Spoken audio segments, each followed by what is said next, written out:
हम्म, चलो एक last question और है जो आएगा, वो और कर लेते हैं, फिर प्रिज्म पे चलते हैं आगे।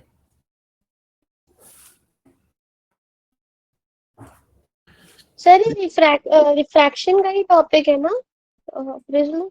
अब सब रिफ्रैक्शन ही चल रहा है। देखो बेटा, यस सर। रिफ्लेक्शन और रिफ्रैक्शन में डिफरेंस समझो। जब भी कोई लाइट किसी सरफेस पे स्ट्राइक करती है और वो वापस उसी मीडियम में रिफ्लेक्ट बैक हो जाए जिस मीडियम से वो आई थी, यस सर। उसको हम क्या बोलते हैं? रिफ्लेक्शन। उसको हम क्या बोलते हैं? रिफ्लेक्शन। रिफ्लेक्शन। अगर कोई भी लाइट इंसिडेंट रे आई, किसी सरफेस पे टकराई, और वो स्ट्राइक करने के बाद किसी दूसरे मीडियम में चली गई, किसी, दूसरे मीडियम में चली गई। उसको हम क्या बोलते हैं? रिफ्रैक्शन। रिफ्रैक्शन। क्लियर हुआ? हाँ। अब यहां पर हम देख रहे हैं कि जितने भी हमारे जो अभी हम टॉपिक पढ़ रहे हैं, सबसे पहले हमने रिफ्रैक्शन के लॉज देखे, फिर रिफ्रैक्टिव इंडेक्स देखा, फिर रियल एंड एपरेंट डेप्थ देखा। ये सब में क्या हो रहा है? लाइट एक मीडियम से आ रही है और किसी दूसरे मीडियम में जा रही हाँ। है ना? तो यहां पर क्या हो रहा है? रिफ्रैक्शन हो रहा है। हाँ। ये सारे जो भी हम पढ़ रहे हैं कॉन्सेप्ट्स, ये सब क्या है? रिफ्रैक्शन। रिफ्रैक्शन है, क्योंकि मीडियम का चेंज हो रहा है। समझ पा रहे यस हो? सर। हाँ। हाँ। तो जब हम अभी देखो, ये हमने देखा रियल डेप्थ और एपरेंट डेप्थ। यहां पर क्या हो रहा था? लाइट आ रही थी वाटर या लिक्विड किसी मीडियम से, यस सर। और हम उसको ऑब्जर्व कर रहे थे एयर में बैठकर। तो हाँ। लाइट एक मीडियम से आई और हमने किसी दूसरे मीडियम में उसको ऑब्जर्व किया, तो मीडियम का चेंज हुआ। हम्म। तो मीडियम का चेंज हुआ तो यहां पर क्या हुआ? रिफ्रैक्शन। Yes sir. समझ पा रहे हो? हाँ। लेकिन जो ये रिफ्रैक्शन में जो हमने और पहला टॉपिक पढ़ा, रिफ्रैक्टिव इंडेक्स, ये क्या बताता है? ये एक बहुत बेसिक और सबसे इंपॉर्टेंट कॉन्सेप्ट है कि लाइट रे, जो इंसिडेंट रे है, उसका बिहेवियर कैसा होगा जब वो मीडियम को चेंज करेगी। Yes sir. रिफ्रैक्टिव इंडेक्स क्या बताता है कि लाइट नॉर्मल के पास जाएगी या उससे दूर जाएगी, अवे जाएगी, है ना? हाँ। रिफ्रैक्टिव इंडेक्स के बिना आप ये चीज को नहीं बता सकते कि क्या होगा लाइट के साथ। रिफ्रैक्टिव इंडेक्स बहुत इंपॉर्टेंट है, और वहीं से उसका पहला लॉ, स्नेल्स लॉ, भी डिफाइन होता है। Yes sir. ठीक है। चलो, और उसके बाद हमने रियल एंड एपरेंट डेप्थ देखा। अभी हम देखेंगे प्रिज्म। इसके बाद यस प्रिज्म सर। हम देखेंगे। प्रिज्म क्या है? एक ग्लास लैब है, एक तरह का ग्लास लैब ही है ना वो। हाँ। ठीक है। अब वहां पर भी लाइट क्या होगी? एयर से आएगी, ग्लास पे स्ट्राइक करेगी और ग्लास के अंदर पेनिट्रेट करेगी, मतलब मीडियम चेंज करेगी। हम्म। तो वो भी क्या हो गया? एक तरह का रिफ्रैक्शन। रिफ्रैक्शन हो गया। क्लियर हुआ? Yes sir. तो जहां पर भी मीडियम चेंज हो रहा है वो सब रिफ्रैक्शन है। समझ यस सर। रहे हो? बस यही चीज है और कुछ नहीं है। ठीक है। Yes sir. चलो, अब एक क्वेश्चन लिखो। ये लास्ट क्वेश्चन है रियल और एपरेंट डेप्थ का। ठीक है। Yes sir. देखो,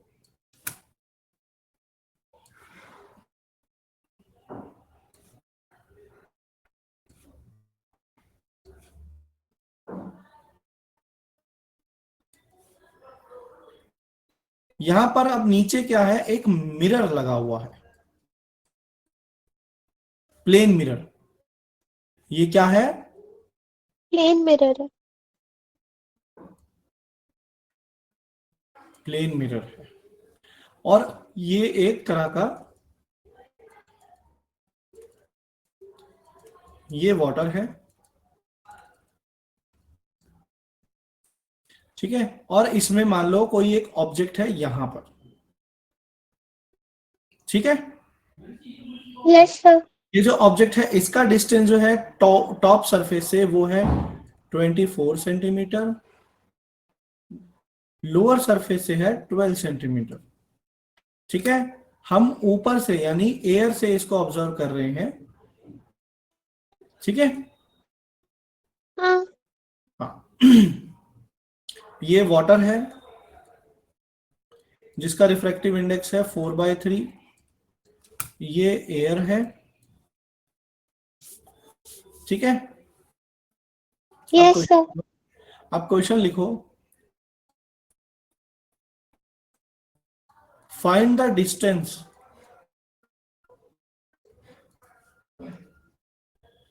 between two image of fish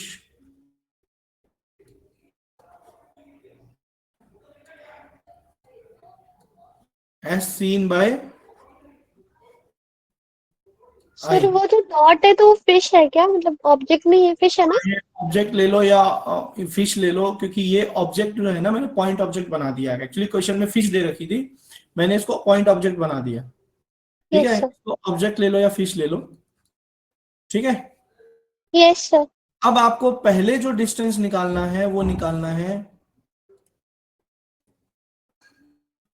1 without reflection from mirror.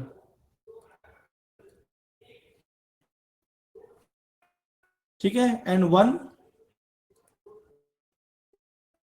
With reflection from mirror. ठीक है, अब देखो पहले क्या करो, आप इसको मान लो कि ये नॉर्मल एक सरफेस है। ठीक है, यस सर। अब यहां से आप ये सरफेस से जब आप इसको ऑब्जर्व करोगे तो आपको कितनी डेप्थ पर वो ऑब्जेक्ट दिखाई देगा, तो वो हो जाएगा 1 विदाउट रिफ्लेक्शन।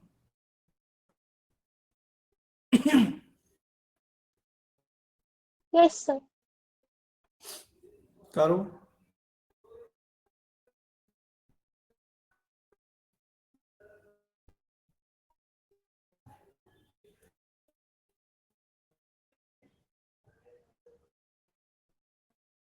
करो। Yes sir.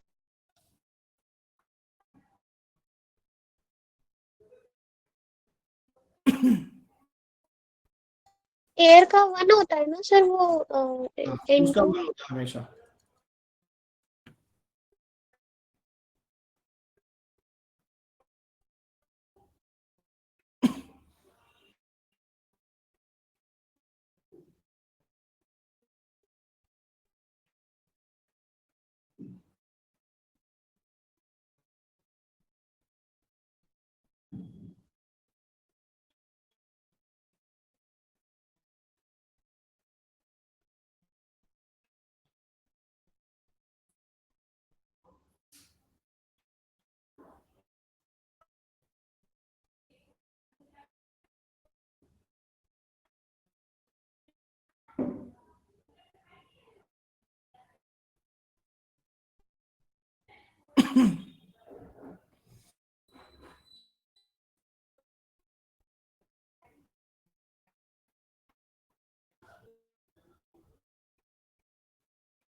सर 15 होगा क्या?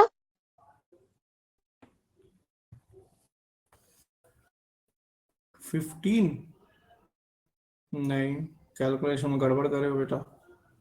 1 मिनट सर। 18 आएगा आंसर। 18 आएगा? हम्म,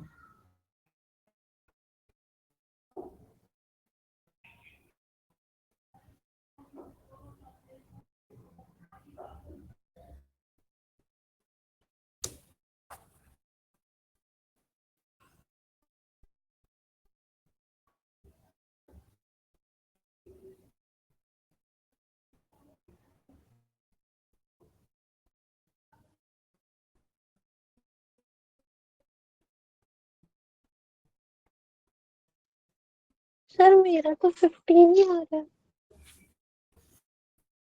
देखो,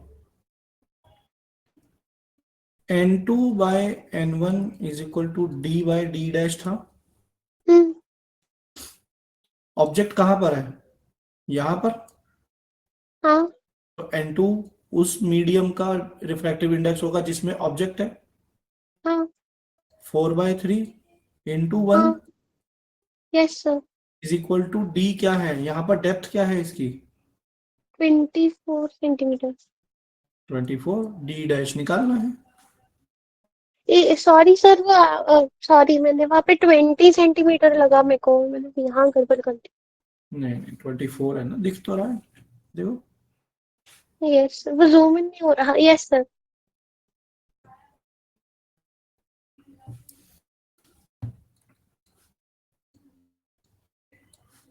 तभी तुम्हारा 15 आ रहा है।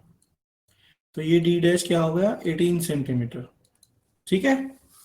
यस सर, अब सही है, हाँ। तो पहली इमेज क्या बनी?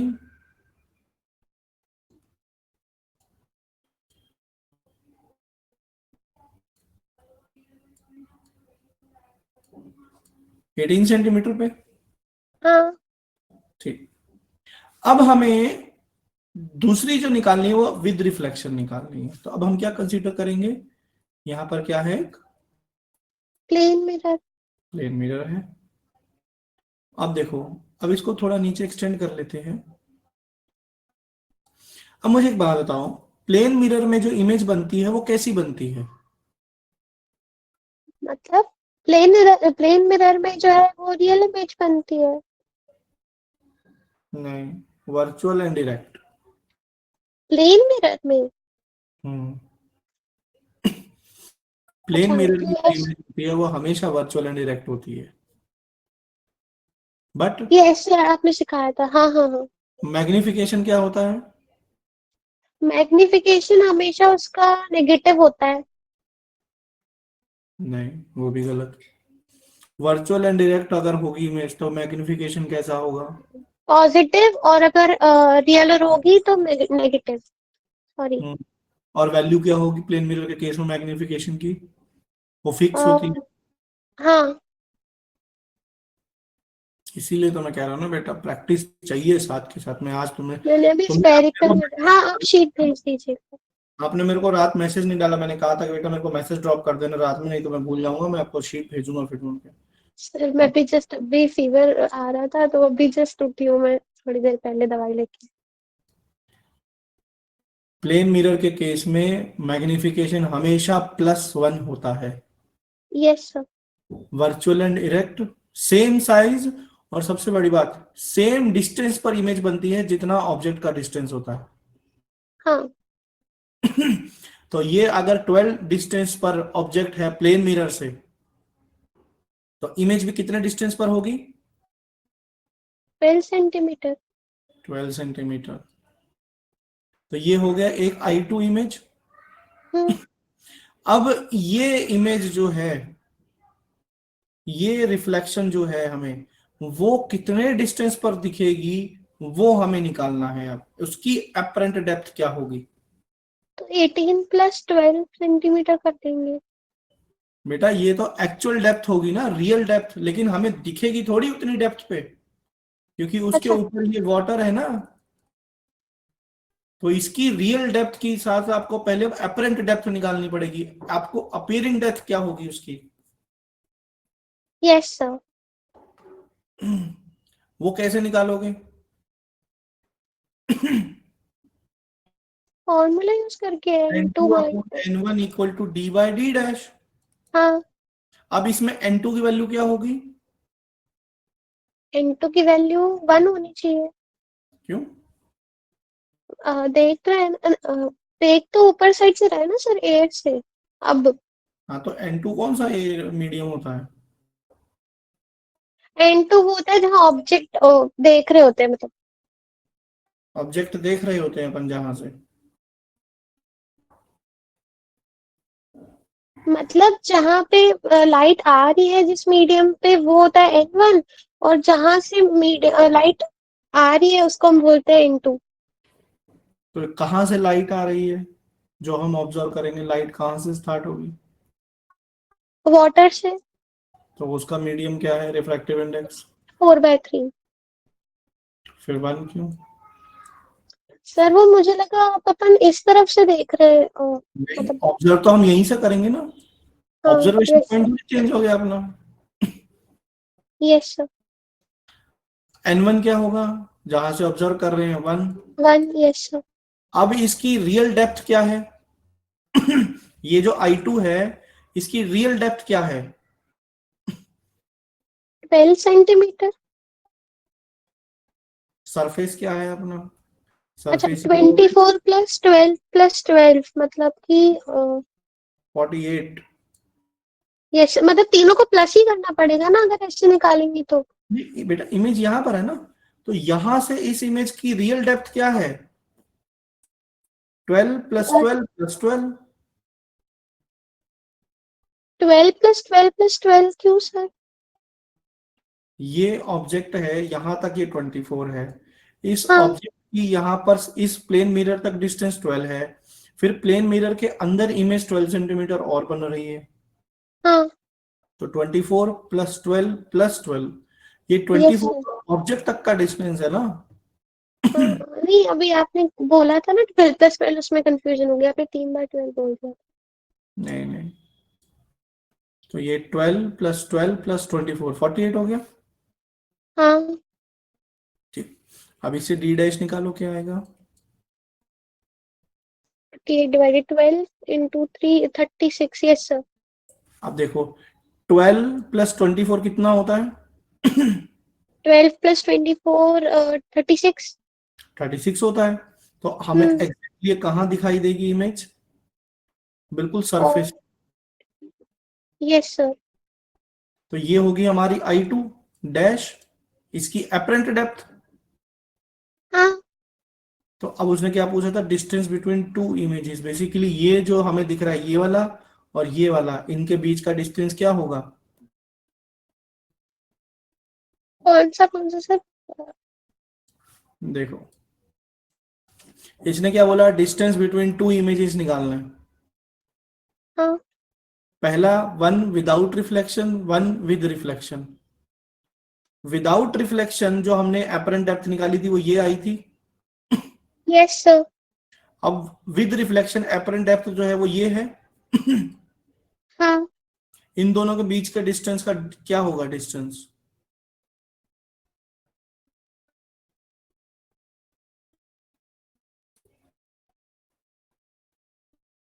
I2 का डिस्टेंस माइनस I1 का डिस्टेंस।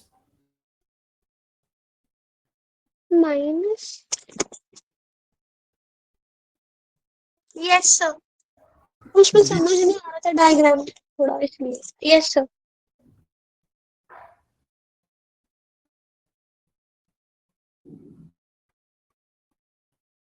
अभी आया समझ?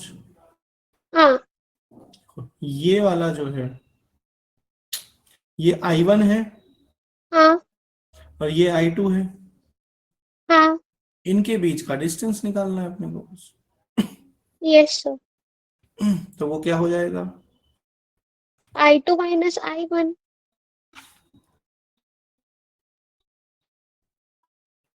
हम्म वो I2 कितने डिस्टेंस पर है? 18 सेंटीमीटर। नहीं, 36। आई 36 सेंटीमीटर - 18 सेंटीमीटर। 18 सेंटीमीटर आ गए।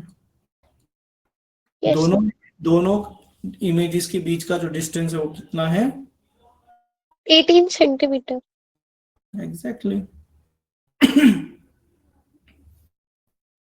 क्लियर हुआ? सर तो मतलब दोनों बता दिए अपन ने, फर्स्ट विदाउट में विदाउट रिफ्लेक्शन और 1 विद रिफ्लेक्शन। फिर ये भी बताना पड़ेगा उनको कि कितने डिस्टेंस पे है एक्चुअल दोनों का डिस्टेंस। पूछा है ना बेटा उसने, देखो। अच्छा। Yes sir. अपनी तरफ से हम कुछ नहीं बोल रहे, पूछा है उसने ऐसा। Yes sir. ठीक है, हाँ। चलो कॉपी कर लो, फिर इसके बाद अब वो स्टार्ट करते हैं, TIR। Yes sir.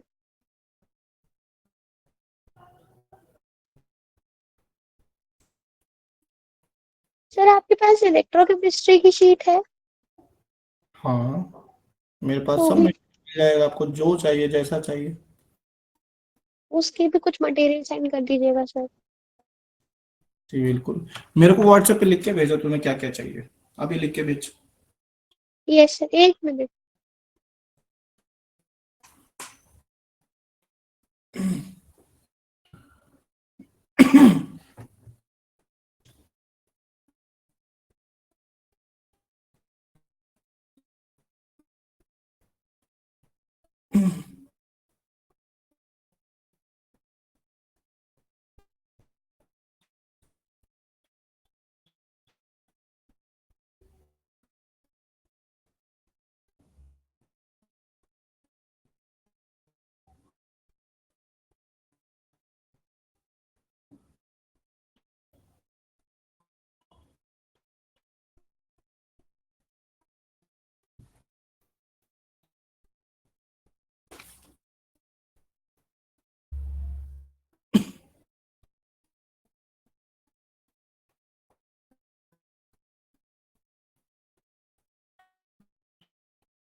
ये लिख भेज दिया। के सर। हाँ। नहीं नहीं नहीं। लिख लो लिख लो।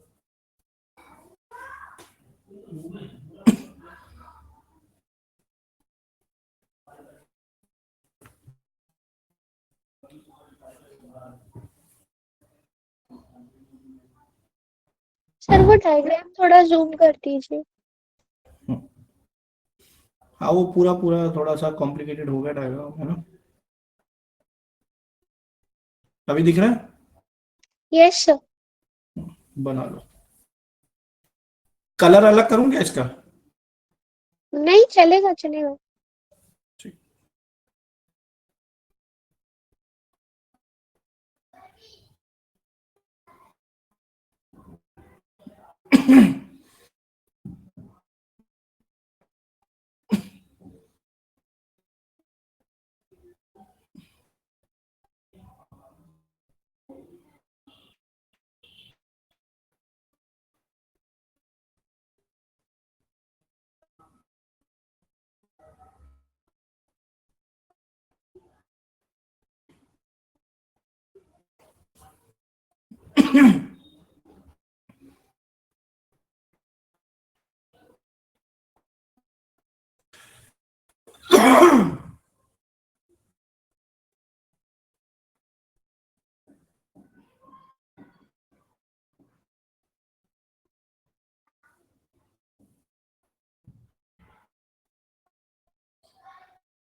सर वो 18 सेंटीमीटर ही लिखा है ना?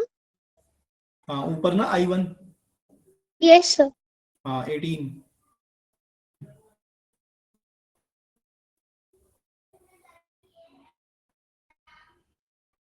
Done sir. चलो, लिख लिया, आगे बढ़े। हाँ। चलो, अब लिखो टॉपिक, टोटल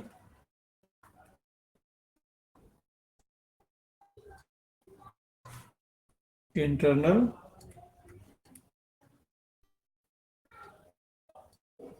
रिफ्लेक्शन।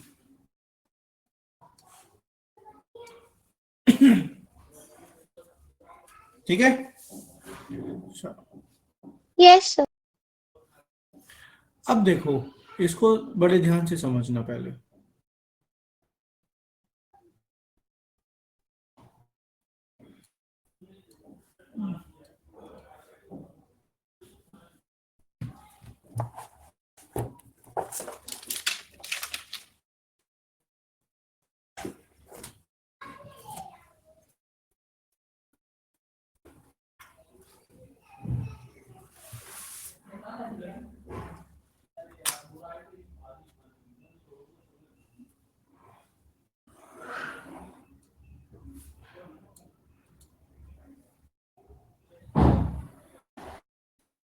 ठीक है, ये एक लाइन हो गई।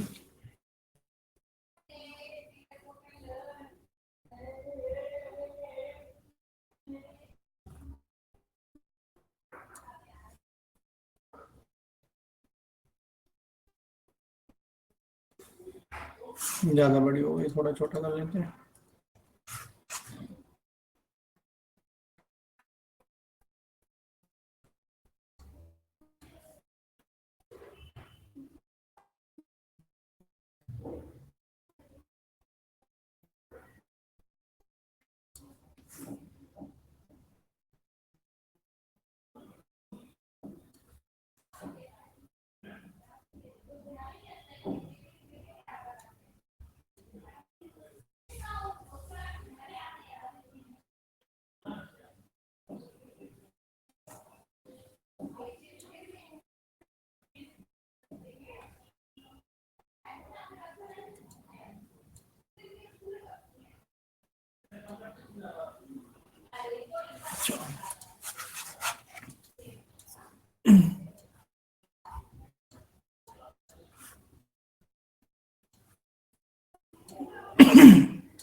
ठीक है, अब देखो ये क्या है, ये एक रेयर मीडियम है और इधर है डेंसर मीडियम। N2 जिसका रिफ्रैक्टिव इंडेक्स और इसका N1 है, और हम बोल देते हैं that N2 is greater than N1। तो इसका मतलब ये जो है मीडियम, ये ये डेंसर ज्यादा डेंसर है, yes sir. Medium B and medium A. चल,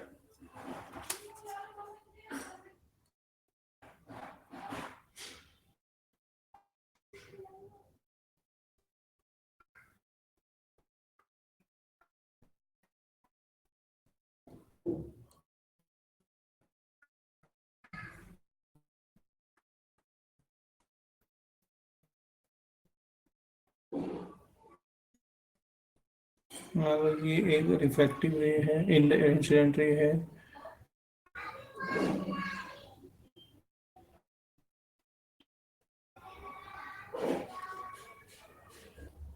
ये है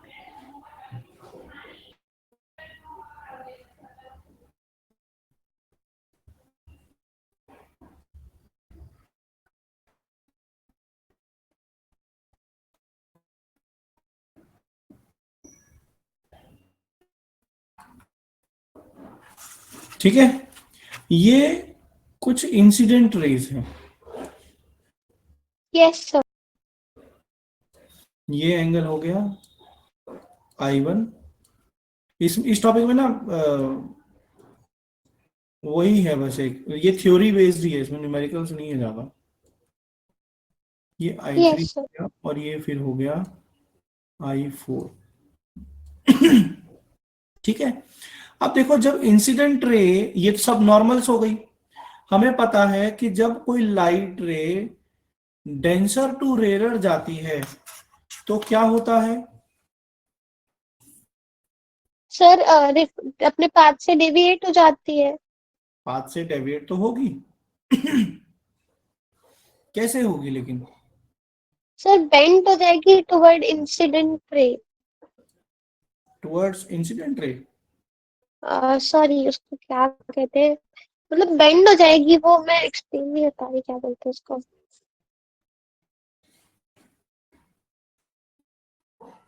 क्या होगी बताओ, यही तो बोलना है बेटा, यही तो रिवीजन चाहिए मुझे आपसे। जब डेंसर मीडियम से रेयर मीडियम की तरफ जाती है तो वो जो है वो टुवर्ड्स नॉर्मल की तरफ जो है डेविएट हो जाती है। नॉर्मली बोलते हैं। रिपीट करो। जब डेंसर मीडियम से रेयर मीडियम की तरफ जाती है तो जो है वो नॉर्मल से अलग उधर हो जाती है, इस साइड में, bends away from normal. Bends away away from normal. Away from normal, yes. है ना? मतलब जैसे जैसे मैं अब देखो,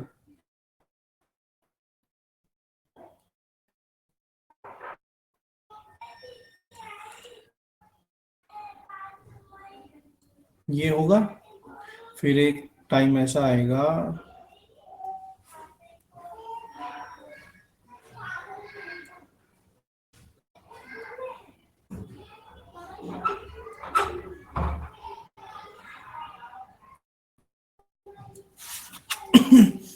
देखो हमें पता है कि जब कोई लाइट डेंसर मीडियम से रेयर मीडियम में जाती है तो वो अवे फ्रॉम नॉर्मल होती चली जाती है। Yes sir. अब देखो, जैसे जैसे मेरा I1 जो है,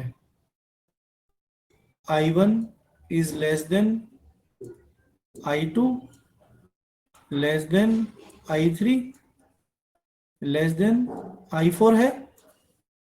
मतलब यस जैसे सर। जैसे मेरा इंसिडेंट एंगल बढ़ता जा रहा है, इंसिडेंट एंगल, मेरा इंसिडेंस का जो एंगल है, एंगल ऑफ इंसिडेंस में उसको इंक्रीज कर रहा हूं ना, हाँ तो जैसे जैसे मेरा एंगल ऑफ इंसिडेंस इंक्रीज करता जाएगा, ये जो रिफ्रैक्टेड रे है ये नॉर्मल से दूर होती जा रही है। हाँ अब एक रिफ्रैक्ट एंगल ऑफ इंसिडेंस मेरा एक ऐसा एंगल ऑफ इंसिडेंस बनेगा कि उसके बाद जो रिफ्रैक्टेड रे होगी, रिफ्रैक्टेड रे नॉर्मल से इस तरह से दूर हो जाएगी कि वो बिल्कुल सरफेस के परपेंडिकुलर हो जाएगी। Yes sir. सरफेस पे के परपेंडिकुलर हो जाएगी कि सरफेस पे लाई करेगी सर? सरफेस पे लाई करेगी, नॉर्मल से 90 डिग्री हो जाएगी, क्योंकि यस नॉर्मल से सर। दूर होती जा रही है ना। हाँ है ना। तो एक टाइम एक एंगल ऑफ इंसिडेंस ऐसा आएगा जिसके बाद कि नॉर्मल से दूर होने होने के चक्कर में जो रिफ्रैक्टेड रे है वो सरफेस के पैरेलल हो जाएगी। Yes sir. ये बात समझ में आई। हाँ और फिर इसके बाद अगर कोई एक इंसिडेंट एंगल ऐसा होगा, इसके बाद जो रिफ्रैक्शन होगा,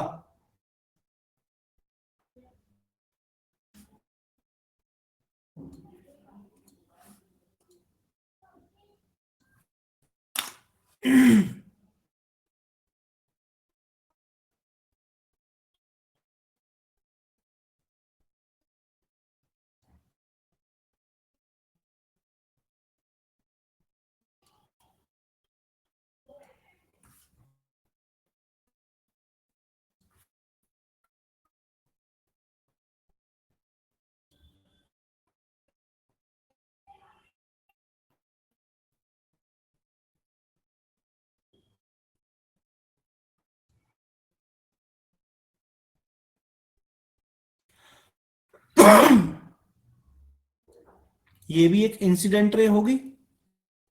हाँ।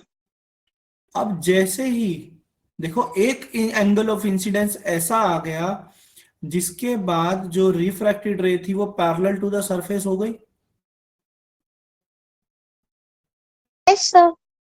अब जैसे ही मैं एंगल ऑफ इंसिडेंस उस एंगल से थोड़ा और बढ़ाऊंगा, मेरी जो रिफ्रैक्टेड रे होगी वो क्या करेगी भाई, अब उसको तो नॉर्मल से और ज्यादा दूर होना है ना, तो वो क्या करेगी, वापिस से उसी मीडियम में रिफ्रैक्ट हो जाएगी। Yes sir. बात समझ में आई। हाँ। इसी को बोलते हैं टोटल इंटरनल रिफ्लेक्शन। कहने को तो ये फिनोमिना रिफ्रैक्शन का है, बट हो क्या रहा है यहां पर, रिफ्लेक्शन, क्योंकि लाइट जिस मीडियम से आई उसी मीडियम में वापस चली गई। Yes sir. क्यों? Because of Snell's law. Yes sir. ये बात समझ में आई। टोटल हाँ इंटरनल रिफ्लेक्शन क्या होता है, एक ऐसा एंगल आता है जिस पर जो रिफ्रैक्टेड रे है वो पैरेलल टू द सरफेस हो जाती है, उस एंगल को हम क्या बोलते हैं, क्रिटिकल एंगल। बात समझ में आई? हाँ क्रिटिकल एंगल से ऊपर आप कोई भी एंगल जाएगा, एक प्लस पॉइंट परसेंट भी अगर आगे बढ़ा, तो जो रिफ्रैक्टेड रे होगी वो क्या होगी, उसी मीडियम में वापिस रिफ्रैक्ट हो जाएगी। हाँ। ये बात समझ में आई? Yes sir. तो उसको हम क्या बोलेंगे? अब देखो हुआ क्या, मीडियम जिस मीडियम से आई उसको होना था रिफ्रैक्ट, लेकिन वो वापस उसी मीडियम में चली गई, इसलिए क्या हुआ, इंटरनली रिफ्लेक्ट हो गई। Yes sir. तो इसीलिए इसको बोलते हैं टोटल इंटरनल रिफ्लेक्शन। ये बात समझ सर में आई? मतलब जो जब वो रिफ्लेक्शन के पॉइंट रिफ्लेक्शन का जो पॉइंट बना उसको क्रिटिकल एंगल बोलेंगे ना, जो एंगल बनेगा मतलब। नहीं नहीं, ये एंगल क्रिटिकल एंगल होगा, यहां वाला ये, क्योंकि ये वो एंगल था जिस पर रिफ्रैक्टेड रे जो थी वो पैरेलल टू द सरफेस हो गई थी। हाँ। ठीक है, यस इसको सर। बोलेंगे क्रिटिकल एंगल।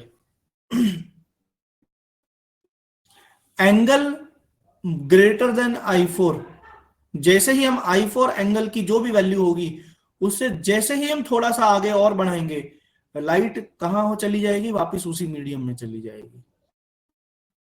Yes sir. समझ आई? क्योंकि उसको और ज्यादा नॉर्मल से दूर होना है, तो अब दूर होने के लिए भाई अब क्या बचा, वापस मीडियम में जाना पड़ेगा। हाँ। क्लियर हुआ?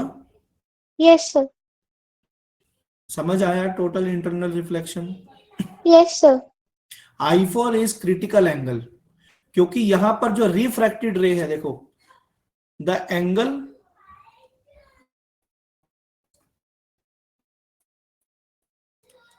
at which, or I should say the incident angle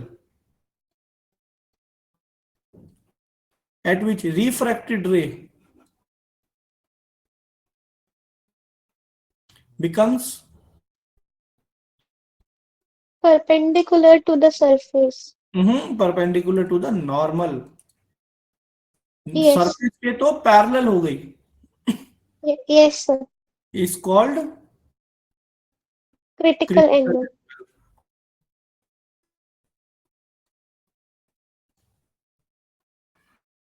देखो नॉर्मल के तो 90 डिग्री हो गया ना। हाँ। तो वो एंगल ऑफ इंसिडेंस जिस पर रिफ्रैक्टेड रे नॉर्मल के परपेंडिकुलर हो जाए, उस एंगल को हम बोलेंगे, उस इंसिडेंट एंगल को हम क्या बोलेंगे, क्रिटिकल एंगल। इसीलिए I4 जो होगा आपका वो क्या होगा, क्रिटिकल एंगल होगा। क्रिटिकल एंगल होगा। ये क्लियर हुआ? Yes sir. ठीक है, लिख लो इस, देखो ये जो फिनोमिना है ना, इसको बोलते हैं इंटरनल रिफ्लेक्शन। लेकिन ये टोटल इंटरनल रिफ्लेक्शन क्या होता है, अब वो समझो। ठीक है, यस सर। देखो जब भी कोई लाइट रे रिफ्रैक्ट होती है ना, जब भी कोई लाइट रे रिफ्लेक्ट होगी। रिफ्रैक्ट होती है, अच्छा यस सर। तो उसका जो कुछ पार्ट होता है ना वो रिफ्लेक्ट होता है। क्या होता है?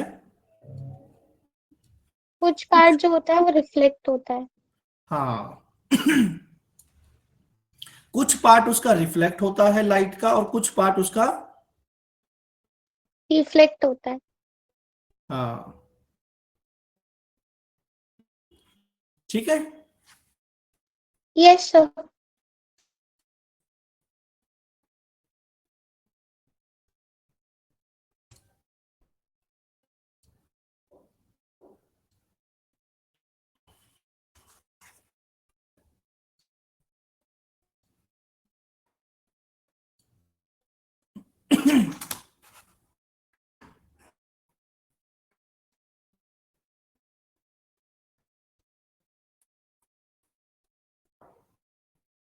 अब देखो अभी क्या हो रहा था, एक लाइट आई, रिफ्लेक्ट हुई, थोड़ा सा पार्ट उसका रिफ्लेक्ट हुआ, थोड़ा रिफ्रैक्ट हो गया। ठीक है, यस सर। हाँ। लेकिन यहां पर क्या हुआ, पूरी की पूरी लाइट रिफ्लेक्ट हो गई। हाँ इसलिए इसको बोलते हैं टोटल इंटरनल रिफ्लेक्शन। देखो, क्या लाइट क्या होता है, एनर्जी बीम है, ठीक है। तो वो क्या होता है, लाइट जो होती है वो ब्रेक होती है, कुछ उसका एनर्जी पार्ट रिफ्लेक्शन में जाता है, कुछ रिफ्रैक्शन में जाता है। तो यहां पर इस पॉइंट पर आकर जो लाइट होती है वो दो पार्ट्स में ब्रेक हो जाती है। एक्चुअली में ये होता है, एक पार्ट हो जाती है रिफ्रैक्ट और एक हो जाती है रिफ्लेक्ट, ठीक है। हाँ लेकिन एक एंगल उसके बाद ऐसा आता है जिस पर वो पूरी की पूरी लाइट रे उसी मीडियम में रिफ्लेक्ट बैक हो जाती है, इंटरनली रिफ्लेक्ट हो जाती है। तो इसीलिए उसको क्या बोलते हैं, टोटल इंटरनल रिफ्लेक्शन, क्योंकि पहले क्या हो रहा था, पार्शियली रिफ्लेक्शन हो रहा था। क्लियर हुआ? पार्शियली रिफ्लेक्शन मतलब? देखो यहां पर क्या हो रहा है, इस पार्ट पे, पहले वाले पार्ट पर देखो। यहां पर क्या हो रहा है, कुछ पार्ट, एक इंसिडेंट रे आई कंप्लीट, हाँ उसका कुछ पार्ट रिफ्रैक्ट हो गया, कुछ पार्ट रिफ्लेक्ट हो गया। हाँ तो पार्शियली रिफ्लेक्शन हो रहा था, पार्शियली रिफ्रैक्ट हो रही थी लाइट। हाँ। यहां पर भी क्या हुआ, पार्शियली रिफ्रैक्ट हो गई, पार्शियली रिफ्लेक्ट हो गई। Yes sir. यहां पर भी पार्शियली रिफ्रैक्ट, पार्शियली रिफ्लेक्ट। अब ये पार्शियली का मतलब क्या होता है, देखो वो आप वेव ऑप्टिक्स में पढ़ोगे और अच्छे से, कि जो लाइट वेव होती है वो ब्रेक हो जाती है, एनर्जी उसकी ब्रेक हो जाती है, ठीक है। Yes sir. अब जब एक क्रिटिकल एंगल के बाद रिफ्रैक्टेड रे भी उस वापस उसी मीडियम में चली गई, तो क्या हुआ, लाइट जो थी वो टोटली रिफ्लेक्ट ही हो गई अंदर, वो बाहर आई ही नहीं। हाँ तो इसीलिए इसको क्या बोलते हैं, टोटल इंटरनल रिफ्लेक्शन। पहले क्या था, हाँ। पार्शली हो रही थी, लेकिन एक पॉइंट ऐसा आता है कि एंगल, क्रिटिकल एंगल, जिसके बाद जो एंगल होगा, मतलब जो रिफ्लेक्शन होगा, वो कंप्लीटली उसी मीडियम में वापस हो जाएगा। मतलब I6 होगा ना, ये टोटल रिफ्लेक्टिव इंडेक्स मतलब। ये हो गया आपका, देखो ये एंगल तो यहां से आएगा ना, हाँ। ये R6 R5 हो गया। ये थोड़ा यस पास सर। हो गया है, इसलिए मैं इसको पहले बड़ा बना रहा था, लेकिन वो ज्यादा बड़ा हो जाता। ये लाइन को यहां तक काट लो, इसको ऐसे कर लो।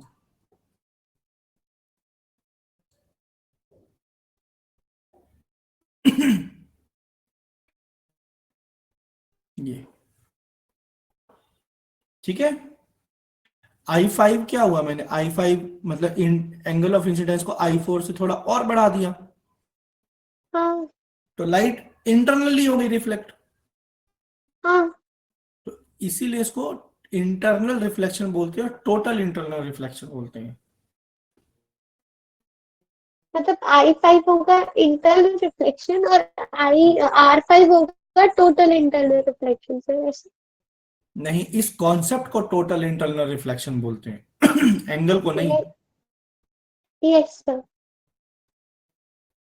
एंगल तो इंसिडेंस और रिफ्लेक्शन ही होगा, रिफ्रैक्शन ही होगा। I4 क्रिटिकल एंगल होता है।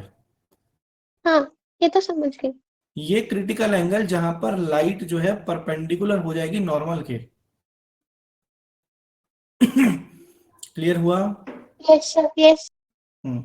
अब जैसे ही मैं इस I4 से, मतलब इन जो क्रिटिकल एंगल है, इंसिडेंस एंगल, उससे जैसे ही मैं और बढ़ाऊंगा, तो जो रिफ्रैक्टेड हो रहा था वो और पीछे हो जाएगा ना, बेंड हो जाएगा पीछे की तरफ नॉर्मल से। हाँ। तो वो बेंड होके कहाँ जाएगा भाई, वो वापस उसके पास बचा ही नहीं है जगह, वो वापस उसी मीडियम में चला जाएगा। Yes sir. समझ आया?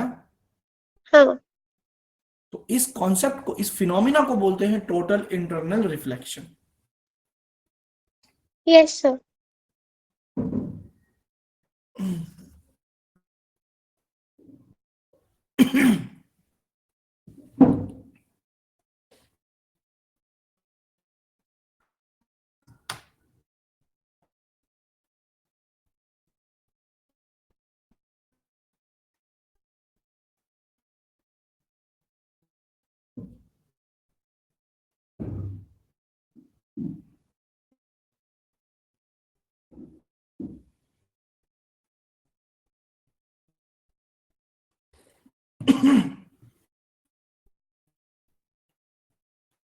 क्लियर हुआ? Yes sir.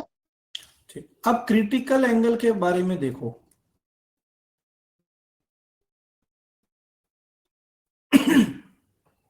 हमने स्नेल्स लॉ देखा था। हाँ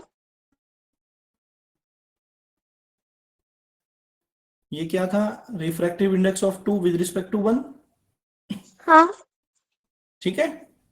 यस अब सर। यहां पर देखो, यहां पर जो रिफ्रैक्टेड एंगल है वो 90 डिग्री है ना। हाँ। तो साइन आर क्या हो गया फिर यहां पे? साइन ऑफ 90 डिग्री क्या होता है? 1। 1। तो इसका मतलब sine i is refractive index of sine r. Medium two. Yes sir. क्योंकि यहां पर ये तो 1 हो गया ना, तो ये क्या हो गया? Sign i 4। क्योंकि 90 डिग्री कहां पर हो रहा है? जब एंगल ऑफ इंसिडेंस क्या है? आई 4 हाँ। Is N two 1। तो sine of i 4 is equal to refractive index of medium 2 with respect to 1। ये बात समझ में आई? No sir.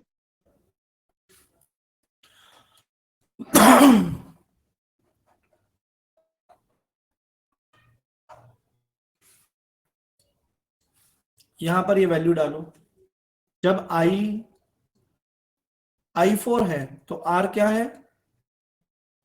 90 डिग्री।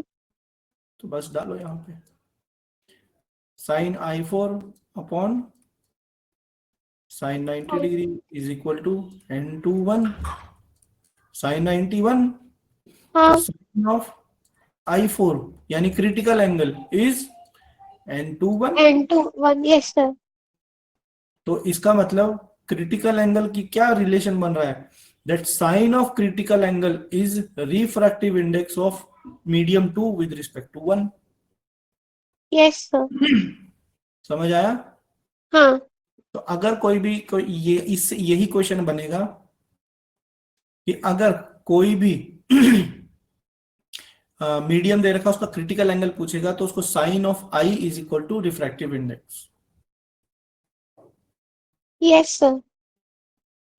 क्लियर हुआ? हाँ।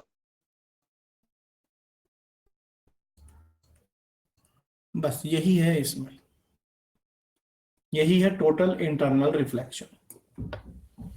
खत्म। सर इससे थ्योरेटिकल क्वेश्चंस भी आते हैं ना ज्यादा? टोटल इंटरनल रिफ्लेक्शन पूछ लेगा बेटा, और वो पूछ लेगा derive the relation between critical angle bit and refractive index, या फिर वो फॉर्मूला पूछ लेगा how to calculate critical angle. तो जब रिलेशन डिराइव करना होगा तो जो आपने लिखा है साइन, ये पूरा वैसा का वैसे लिख। हाँ, यूजिंग स्नेल्स लॉ, ऊपर लिख देना यूजिंग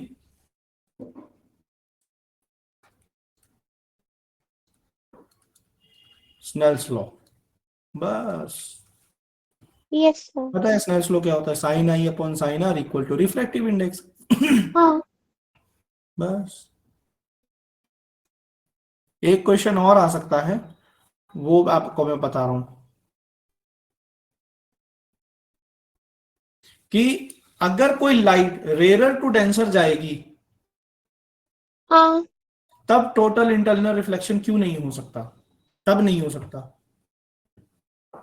क्योंकि वो टुवर्ड्स होगी ना सर।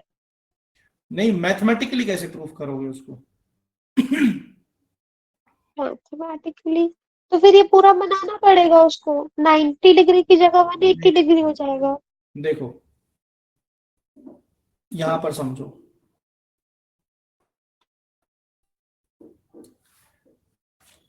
अभी यहां पर ये जो साइन आई 4 है, ये एन टू 1 है। ये एन टू 1 होगा ना, इसकी वैल्यू लेस देन 1 होगी।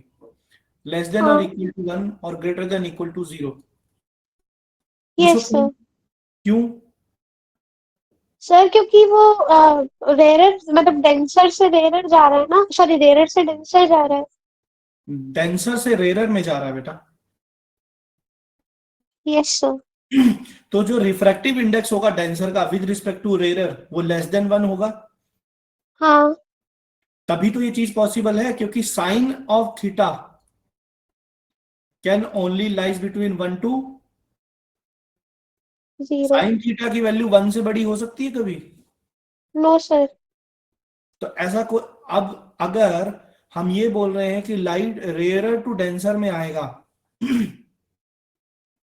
तो जो रिफ्रैक्टिव इंडेक्स होगा रेयरर टू डेंसर का वो हमेशा ग्रेटर देन 1 होगा। हाँ। तो साइन थीटा कभी ग्रेटर देन 1 हो सकता है? नहीं। तो इसीलिए ऐसा कोई एंगल ही एग्जिस्ट नहीं करेगा जिस पर टोटल इंटरनल रिफ्लेक्शन हो सके जब लाइट रेयरर टू डेंसर में आएगी। Yes sir. समझ आया बात? हाँ। तो इसीलिए जो टोटल इंटरनल रिफ्लेक्शन होता है ना वो सिर्फ तभी हो सकता है जब लाइट डेंसर टू रेयरर जाए। Yes sir. बस मैथमेटिकली ऐसे प्रूव करना है आपको। लिख लो इसको, TIR इज नॉट पॉसिबल, ये क्वेश्चन आ सकता है, पॉसिबल व्हेन लाइट रे goes from rarer to denser because in this case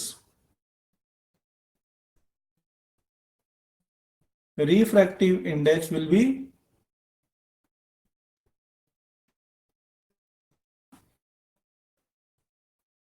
greater than 1. Greater than.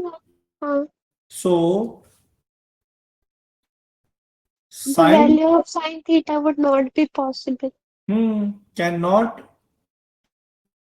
be Greater than 1. greater than 1. So there will be no critical angle exist. Yes sir. बस इतना आपको लिख देना है। Clear हुआ? हाँ। बस हो गया काम।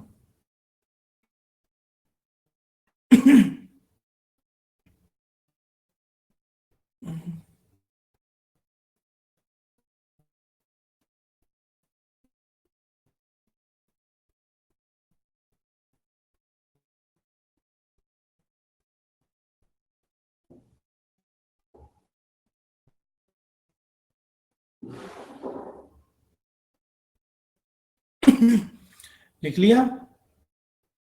No sir, 2 minute. लिख लो।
Done sir. चलो अब अपन मिलते हैं कल और इसके आगे का देखेंगे। ठीक है? सर और वो ये हाँ। शीट भेज दूंगा मैं आपको, रात को मैसेज आ गया मेरे पास। I look that. Okay. Yes yes sir, thank you sir. Okay.